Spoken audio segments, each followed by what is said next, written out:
वैष्णवांचा मेळा अखेर पुण्यनगरीमध्ये पोहोचलेला आहे। पुण्यामध्ये दोन्ही पालख्यांचं काही वेळामध्ये आगमन होत आहे आणि पुणे शहरामध्ये अतिशय प्रसन्न उत्साहाचं वातावरण आहे।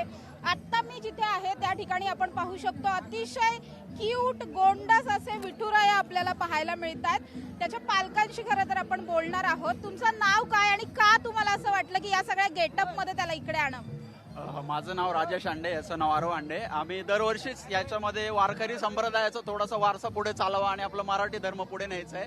त्यासाठी लहान मुलांमध्ये या गोष्टी रुजवल्या पाहिजेत म्हणून आम्ही त्याला लहानपणापासून दरवर्षी वेगवेगळ्या वेशभूषेमध्ये पालखीमध्ये आणत असतो। मागच्या वर्षी आम्ही त्याला तुकाराम महाराजांच्या भूमिकेत आणलं होतं आणि यावेळेस त्यांना विठोबाच्या भूमिकेत आणलं। तू बोलणार काही बोलणार?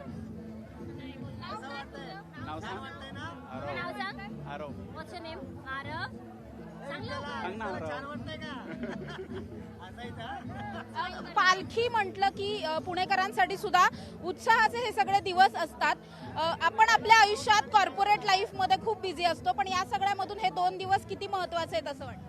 खूप महत्त्वाचे आहेत, कारण आपल्या मराठी संप्रदायासाठी आणि आपल्या मराठी लोकांसाठी हे म्हणजे एक आयुष्यभराची एक देण आहे देवाने दिलेली आणि त्याला हे पुढे नेण्यासाठी हे आपलं काम आहे की लहान मुलांमध्ये जर आपण रुजवलं हा वेळ काढून तर ही पुढची पिढी हाच वारसा पुढे नेणार आहे।